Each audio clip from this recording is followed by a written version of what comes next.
जैसे जो ये मेंस्ट्रुअल इरेगुलरिटीज तो इतना मतलब प्रॉब्लमेटिक नहीं होता है जितना कि पेशेंट के लिए ये प्रॉब्लम क्रिएट करता है कि वो सडन एबनॉर्मल वेट गेन करने लगते हैं। हम्म। 2-3 महीने तक जो मेंसेस है उसको इतना सीरियसली नहीं लेते हैं कि हम्म। ठीक है वो इरेगुलर हो रहे हैं। तो ऐसे भी हो सकता है। जो मदर्स है वो ये सोचती हैं कि आजकल पढ़ाई का प्रेशर है, that's why it can be. लेकिन मेनली जब कंसर्न जाता है कि पीरियड तो इरेगुलर है ही, साथ में जो हम्म। बच्चा है उसको एक्ने की प्रॉब्लम हो रही है, थोड़ा बहुत उसको हेयर ग्रोथ हो रही है ना? और जो है कि एबनॉर्मल वेट गेन होने लगा है। तो ये हम्म। चीज है। और आप जानते ही हैं हमारी सोसाइटी में यहाँ पे टॉपर्स को भी जो है बॉडी शेमिंग झेलनी पड़ती है। हम्म। जस्ट लाइक वो एक प्रॉब्लम को नहीं समझते हैं लोग। तो वो हम्म। बॉडी शेमिंग जो है सोसाइटी में जो गर्ल्स होती है, फीमेल्स होती है, उन्हें बहुत ज्यादा झेलना पड़ता है ना? तो तो इसमें जैसे, यही चीज। इसमें जैसे जैसे जो मदर है उसका क्या, उनका क्या रोल रहता है, अगर आप सजेस्ट करना चाहें उनको किस तरीके से इस इशू को हैंडल करना चाहिए? सबसे ज्यादा अगर कोई सपोर्ट कर सकता है तो वो मदर ही है। हम्म। वो अपनी डॉटर को जो है ये उसको कॉन्फिडेंस बिल्डअप करने में मदद कर सकती है।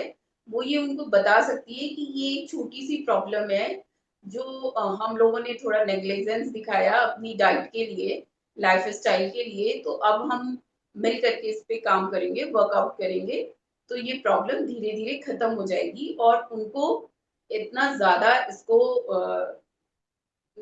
मतलब फील नहीं करना चाहिए कि I am a patient. No, you are not a patient.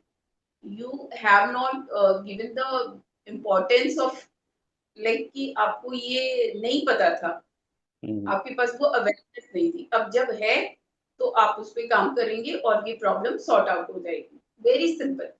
हम्म। बहुत सारी हमारी पेशेंट ऐसी हैं कि जो जिन्होंने पीसीओएस और इस पे काम किया और वो अपने वर्क प्लेसेस पे बहुत अच्छे से अब काम कर रही है।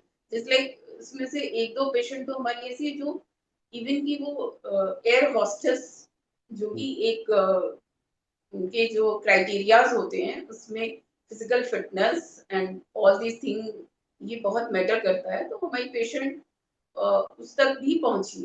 तो ये तो बहुत ही सिंपल प्रॉब्लम है। ओनली 3 मंथ और 4 मंथ जो ट्रीटमेंट है, ट्रीटमेंट नहीं कहना चाहिए, सपोर्टिव ट्रीटमेंट, जिसमें हम पेशेंट को एक्सरसाइज, डाइट और थोड़ा बहुत उसको सप्लीमेंट्स देते हैं, उसको एडवाइस करते हैं, और 3 से 4 महीने के अंदर अंदर में वो बिल्कुल बेहतर हो जाती है। मतलब they hmm. Don't even have any problems.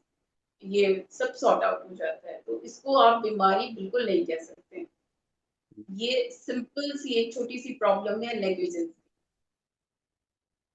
जैसे इस पे मैं आपका एक थोड़ा कमेंट चाहूंगा कि आज की डेट में या हमारी पुरानी जो थोड़ा बहुत अंडरस्टैंडिंग है कि एक स्टिग्मा है, जैसे बहुत जगह पे एक, चाहे वो क्लिनिकल प्रैक्टिस करने वाले डॉक्टर या कुछ है, कि लाइक गायनेकोलॉजिस्ट, आदमी की प्रजम्पशन यही है कि जब तक उनको कोई सीवियर प्रॉब्लम या फिर एटलीस्ट प्रेगनेंसी नहीं होती है तब तक they don't want to approach there.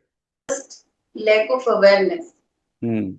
As gynaecologist हम लोग जो है बहुत एफर्ट्स डालते हैं अपने इस हम्म। अवेयरनेस के लिए।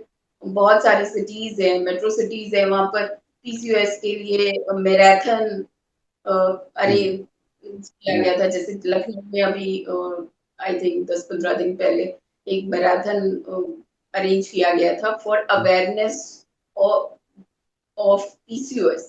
हम्म। पीसीओएस के लिए अवेयरनेस के लिए वहां पे मैराथन उन लोगों ने कराया था। और भी जो डॉक्टर्स हैं, ऑर्गेनाइजेशन है, वो हम्म। इसमें अवेयरनेस के लिए ही प्रोग्राम्स, कैंप्स, स्कूल कॉलेजेस में कैंप्स लगाते हैं।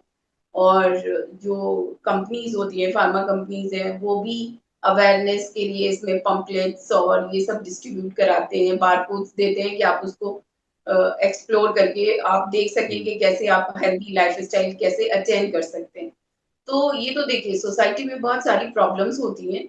उसमें से एक प्रॉब्लम ये भी होती है कि आपकी सोसाइटी में लोग हमारी सोसाइटी में थोड़ा हेल्थ के लिए अवेयरनेस थोड़ा कम है, उसमें से भी female health and then teenage girls और द स्कूल और कॉलेज गोइंग गर्ल्स, तो ये तो देखिए धीरे धीरे अवेयरनेस आएगी, स्टिग्मा नहीं है, लड़कियां धीरे धीरे आगे प्रोग्रेस कर रही हैं तो वो इस चीज को हम्म समझ रही हैं, है ना। हम्म बस ये है कि पेरेंट्स को भी उनको हेल्प करने की जरूरत है।